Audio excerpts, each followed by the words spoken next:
हर हर Mahadev. Hello everyone, good evening.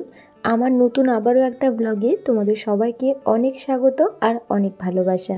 যে যেখান থেকে আমার এই ভিডিওটা দেখছো, আশা করছি সকলে খুব ভালো আছো, সাথে সুস্থ আছো। আর ভগবানের নাম নিয়ে আমরাও কিন্তু বেশ ভালো আছি।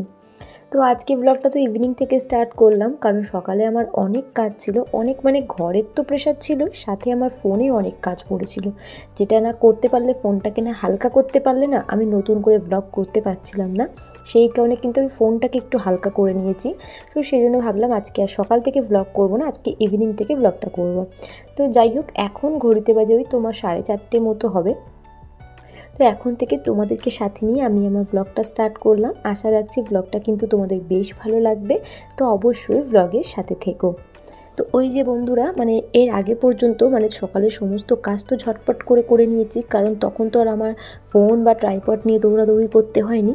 তাই তাড়াহুড়ো করে সমস্ত কাজ গুছিয়ে নিয়ে ওই যে ফোনটাকে নিয়ে একটু বসেছিলাম, দুপুরের খাওয়াটা কমপ্লিট করে ফোনটা নিয়ে খাটে বসেছিলাম, কাজ করছিলাম টুকটাক এটা ওটা। তো সেই কারণে ফোনে কাজ করতে করতে কখন যে ঘুমিয়ে পড়েছি বুঝতে পারিনি। আর এখন না একটা বলতে পারো ইদানিং করে একটা অভ্যাস হয়েছে, 1 ঘন্টা হলেও দুপুরে আমাকে ঘুমাতে হবে। এমন একটা অভ্যাস, না ঘুমালে না একটা শরীরটার মধ্যে কেমন অস্বস্তিকর কাজ করে, জানো তো। তবে এই অভ্যাসটা আমার ছিল না, এখন হয়েছে। 1 ঘন্টা হোক, 0.5 ঘন্টা হোক, আমি চোখটাকে কিন্তু বন্ধ করবো, এরকমটা। তো সেই কারণে অভ্যাসের জন্যই বলতে পারো ফোনে কাজ করতে করতে ঘুমিয়ে পড়েছিলাম। অনেক কাজ ছিল ফোনে আমার, প্রায় অনেক কাজ আমি গুছিয়ে নিয়েছি, করতে পেরেছি। সকাল সকাল কাজকর্ম করে ফোনটাকে নিয়ে বসেছিলাম। কারণ কি বলো তো বন্ধুরা, এত ফোনটা আমার ভিডিও ভরে গেছে, তো একটু হালকা করলাম। তারপরে এডিটিংয়ের কাজ ছিল, বিশেষ করে থাম্বনেলের কাজ ছিল। আর কি বলো তো, আমি তো আমার বরের ফোন থেকে ওয়াইফাই কানেক্ট করে ভিডিও পোস্ট করি, কারণ ভিডিও পোস্ট করতে গেলে প্রায় অনেক নেট চলে যায়। আর যেহেতু ওর 5G, তো ওর থেকেই আমি নেট নিয়ে কিন্তু ভিডিও পোস্ট করি। তো সেই জন্য আমাকে আগে থেকে থাম্বনেলটাও রেডি করে রাখতে হয়, সব কিছু ঠিক করে রাখতে হয়, শুধুমাত্র নেটটা নিয়ে আমি ভিডিওটা পোস্ট করি। তাই আমি হাতের কাজগুলোকে কিন্তু একটু গুছিয়ে রেখেছি, যাতে ও আসলে ওর কাছ থেকে আমারও নেট থাকে 1.5 GB। তবে কী বলো তো, যেহেতু আমিও একটু ঘাঁটি সন্ধ্যের পর, এবার ওর ফোন থেকে যদি আমি ভিডিওটা পোস্ট করে রাখতে পারি, তাহলে কি হয়, আমার যে নেটটা থাকে সেটা কিন্তু আমি বাড়তি ঘাঁটতে পারবো। তো সেই কারণে আমি ওর থেকেই কিন্তু নেট নিয়ে ভিডিও পোস্ট করি। যাই হোক, তো সেই কারণে না ঝটপট করে হাতের সমস্ত কাজগুলোকে ফোনের দিক থেকে সব গুছিয়েছি। তারপর ঘুমিয়ে পড়েছিলাম, আর ওই ঘুম থেকে উঠেই কিন্তু আমি আমার ব্লগটা স্টার্ট করেছি।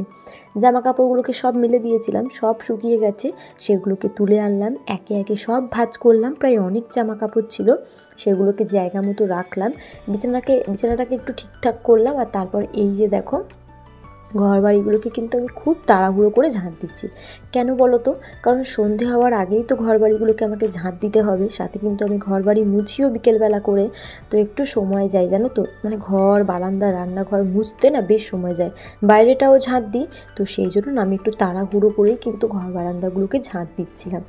তো এর ফাঁকে আমার একটু মামি এসেছিলো, তো ওই মামির সাথে টুকটাক একটু কথা বলছিলাম।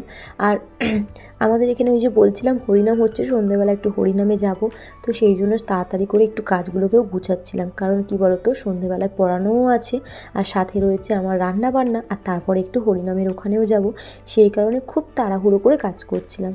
আর এদিকে একটু আমার গাছপালাগুলোকে জল দিয়ে দিচ্ছিলাম, একটু ঠান্ডা জল দিচ্ছিলাম ওদেরকে, কারণ গরমটা যে পরিমাণ পড়েছে আর কি বলবো তোমাদেরকে। যাই হোক, এই যে আমার বিকেল থেকে সন্ধ্যের রাত পর্যন্ত কি কি কাজ থাকে, সেগুলো একটু একটু করে তোমাদের সঙ্গে তুলে ধরার চেষ্টা করলাম। তবে অনেকটাই তাড়াহুড়োর মধ্যে করেছি, অনেক কাজ আমার নেওয়াও হয়নি আর কি। বলতে পারো সকালে আমার যা কাজ থাকে, বিকেলে কিন্তু আমার সেম কাজ থাকে। তোমরা যারা প্রথম থেকে আমার ভিডিও দেখে আসছো, তারা কম বেশি সবাই জানবে যে সকালে যা যা রুটিন থাকে, ঘর ঝাড় দেওয়া, মোছা, বিছানা গোছানো, সব কিন্তু আমার থাকে। বিকেলে রান্না করা, সন্ধে আরতি, সকালের কাজ যা, বিকেলেরও কাজ, বিকেলের এক্সট্রা কাজ পড়ে আমার, বলতে পারো। তো যাই হোক, এদিকে আমি বারান্দা ঘর সব ঝাঁট দিয়ে মুছেও নিয়েছি, গাছপালাগুলোকে জলও দিয়ে দিয়েছি। আর এখন একটু জল খাচ্ছিলাম আর কি, দাঁড়িয়ে দাঁড়িয়ে বাইরের দিকে তাকিয়েছিলাম। তো বোতলগুলো ফাঁকা হয়ে গেছিলো, সেই বোতলগুলোকে কিন্তু ভরে আবার জায়গা মতো রেখে দিলাম। এদিকে বলতে পারো আমার ঘরের সমস্ত কাজ কমপ্লিট। এরপরে আমি ড্রেস চেঞ্জ করব আর পুজোটা কমপ্লিট করব। তো তার ফাঁকে একটুখানি আর কি চুলটা আঁচড়িয়ে নিচ্ছিলাম। আর ড্রেস চেঞ্জ করে আর কি সন্ধে আরতিটা করলাম, করে তারপরে রান্না সেরে রান্নাঘর পরিষ্কার করে তারপরে আমি যাব আর কি হরিনাম সভায়। কি বলো তো, আমি না সত্যি কথা যেখানে হরিনাম হয় হয়তো দূরে হলে যেতে পারি না, তবে কাছে হলে কিন্তু আমি যাওয়ার চেষ্টা করি, কারণ যাদের জন্য আমাদের জীবন তাদের কাছে যদি গিয়ে 5 মিনিট না দাঁড়াতে পারি তাহলে কিসের জীবন বলো তো। এমনিতেও আমি ফোনে মাঝে মাঝে প্রদীপ পালের হরিনাম চালাই, শুনি, তবে এখন আর সময় হয়ে ওঠে না, যেহেতু ব্লগে আমি ভীষণ ব্যস্ত থাকি, যারা ব্লগ করো তারা জানবেই, তো সেই কারণে সময় হয়ে ওঠে না। তবে যখন ফাঁকা টাইম পাই তখন কিন্তু আমি শুনি হরিনাম। যাই হোক, তোমাদের পাশের পাড়াতেই হচ্ছে। তো এইদিকে দেখো আর কি সন্ধেটা প্রায় লেগে এসছে, ভাবলাম ঝটপট করে পুজোটা কমপ্লিট করি, আর করে আমি আর কি রান্নাটা বসাতে যাই, কারণ রান্না করতে প্রায় অনেকখানি সময় যাবে, যেহেতু রুটি করব, রুটিতে তো বেশ সময় যাবে। তো এদিকে দেখো মন্দিরের লাইটটাও জ্বালিয়ে দিলাম, আর এখন পুজোটা কমপ্লিট করে নেবো আর কি। কি বলো তো, পুজো বলো, তারপর তোমার রান্না করা বা ঘরের কোনো কাজ আমার এত সময় লাগে, তাড়াহুড়ো করে করি কিন্তু আমার না সময় লাগে, যে কোনো কাজ একটু পরিপাটি ক্লিন করতে গেলে না একটু সময়ের দরকার হয়, সেরকমটা আমারও হয় জানো তো, কিন্তু আমি তাড়াহুড়ো করে কাজ করতে পারি।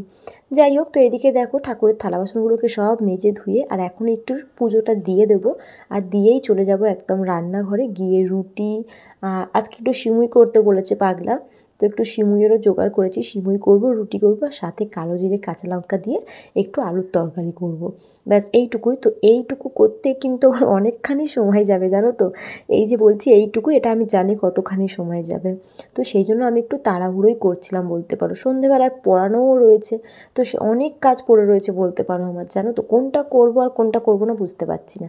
আসলে সব কাজ আমি টাইম মতো করতে পারি, তবে জানো তো এই যে বললাম হরিনামে যাব একটু, সেই জন্যই আমি টাইমটাকে একটু মেনটেন করছি, কারণ আমি যদি 7টা 8টার সময় যাই, 9টা 10টা 2 ঘন্টা তো থাকবোই, সেই জন্যই ভাবছি একটু তাড়াতাড়ি যেতে পারলে তাড়াতাড়ি বাড়িও আসতে পারবো। এবার বাড়ি এসে তো প্রায় অনেক কাজ থাকে, বিছানা করা, তারপর তোমার চুল বাঁধা, তারপর অনেক কাজ থাকে, টুকিটাকি অনেক কাজ থাকে, বাসন খেয়ে উঠে বাসন মাজা, টেবিলটাকে মোছা, তো সেই জন্যই আর কি ভাবছিলাম একটু তাড়াতাড়ি গেলে একটু তাড়াতাড়ি চলেও আসতে পারি, সেই জন্যে, নয়তো এত তাড়াহুড়ো আমি করি না, যদি আমার হরিনামে না যেতাম পরপর একটা একটা করে সব কাজ কিন্তু গুছিয়ে নিতাম। যাই হোক, এর ফাঁকে দেখো আমি রুটিটাও বসিয়ে নিয়েছি, সমস্ত রুটিই কিন্তু ফুলছে দেখতেই পাচ্ছ, আর ওদিকে আমার তরকারিও হচ্ছে, আর লাস্টে আমি সিমুইটা বসাবো। রুটি আর তরকারিটা হয়ে গেলে সিমুইটা করতে আর কতক্ষণ লাগবে, তো সেই জন্য কিন্তু আগে আমি রুটি আর তরকারিটা করে নিচ্ছি, কালো জিরে কাঁচা লঙ্কা টমেটো দিয়ে আলুর তরকারি আর রুটি। রুটি বলবো না, একটু দেখো হালকা করে তেল দিচ্ছি, মানে একটু পরোটা টাইপের করেছি, মানে একদম যে তেল দিইনি তা নয়, তো আবার বেশি করে তেল দিয়েও ভাজিনি, একদম হালকা করে তেল দিয়ে ভেজেছি, যেহেতু গরমটাও পড়েছে, তো সেই জন্য ভাবলাম যে না অল্প অল্প তেল দিয়ে একটু পরোটা টাইপের করে নিই। তো এদিকে প্রায় অনেকটাই সময় আমার চলে গেছে জানো তো। তো যাই হোক, এর ফাঁকে কিন্তু বোন পড়তেও আসেনি, আমার একদিকে সুবিধা হয়েছে বলতে পারো, যে পড়তে এলো না, তো আমাকে যেতে হতো 9টায় আর আসতে হতো 11টার সময়, ভালোই হলো। তো এদিকে দেখো, এদিকে রান্নাবান্না তো ঝটপট ঝটপট করে করছি, তোমরা বুঝতে পারছো কি তাড়াহুড়ো করে করছি আমি, শুধুমাত্র একটু হরিনামে যাব বলে। আর এদিকে বলতে পারো রুটি এটাই লাস্ট ছিল, বানিয়ে নিয়েছি, এরপরে আমি সিমুইটা বসাবো। সিমুইটাকে আগে একটু ঘি দিয়ে ভেজে নিয়েছি, আর তারপরে এখন দিচ্ছি দুধ, আমি কিন্তু এরকমভাবেই বানাই। তো এইদিকে সিমুইটা হয়ে গেলে রেডি হব, আর রেডি হয়ে বেরিয়ে যাব কিন্তু হরিনামে, অবশ্যই তোমরা সাথে থাকো, তোমাদেরকেও আমি অবশ্যই দেখাবো। তো এই যে দেখো রান্নাবান্না শেষ করে কড়া ফড়া সব মেজে রান্নাঘর মুছে পরিপাটি করেছি, যে কী তাড়াহুড়ো করে একমাত্র আমিই জানি। তো এদিকে রান্নাঘর পুরো পরিষ্কার করে গেলাম আমি রেডি হয়ে হরিনাম সভায়। তো এই যে দেখো এখানেই আমাদের হচ্ছে হরিনাম, মানে বাড়ি থেকে একটু দূরে আর কি, প্রতি বছর এখানে হরিনাম দেয়। আর ওই যে দেখো আমি গিয়ে প্রণাম করছি 2 হাত তুলে, আমার কিন্তু না লজ্জা না কিছু, সত্যি কথা বলতে আমি একটা জিনিস জানি, যে আমি এনাদেরকে খুব মানি, আমি মানুষকে যতটা না মানি তার থেকে আমি এনাদের সবাইকে ভীষণ পরিমাণ মানি, যে এনাদের জন্যই আমাদের জীবন যেভাবে রেখেছে আর কি। তো অনেকক্ষণ ছিলাম, প্রায় 2-2.5 ঘন্টা মতো, প্রতিদিনই যাই, 1 ঘন্টা 1.5 ঘন্টার জন্য হলেও আমি থাকি, আরতি দেখি, পুজো দেখি, হরিনাম শুনি, তারপরে আসি। তো ওই 1 ঘন্টা করে হলেও তারপরে ঘরে যতক্ষণ থাকি কানে তো আওয়াজ আসে, ওই কানেও একটু আওয়াজ শুনি জানো তো। হরিনাম যে কী ভালো কী বলবো, যারা বোঝে তারা তো বোঝে, আর যারা বোঝে না, এখন আমরা সংসারের পাল্লায় পড়ে না কী আর সময় দিই এনাদেরকে বলো তো, তবে এনাদের জন্যই তো আমাদের জীবন। যাই হোক, তারপর হরিনাম থেকে চলে এলাম, আর এই যে দেখো আমি কিন্তু ওখানে গিয়ে তিলক লাগাই, 2 হাত তুলে ওনার নাম নেই, যা যা করতে হয় আমি কিন্তু সব মন থেকে করি। আর এই যে তিলকটা লাগিয়েছি তাই ভাবলাম তোমাদের সঙ্গে একটু শেয়ার করি, আমার খুব ভালো লাগছিলো জানো। তো এই যে দেখো রাতের খাবারটা কমপ্লিট করছি, এরপর বিছানা করব। আর আজকে তোমাদের সঙ্গে স্কিন কেয়ার টেয়ার কিচ্ছু শেয়ার করতে পারলাম না, আসলে তিলকটা রয়েছে তো, তাই ভাবলাম যে থাক মুখটা আজকে আর ধোবো না, ভালো লাগছিল। এই যে রুটি তরকারি আর সাথে সিমুই খেয়ে আজকের মতো ব্লগটা এই পর্যন্ত, দেখা হচ্ছে নেক্সট ব্লগে।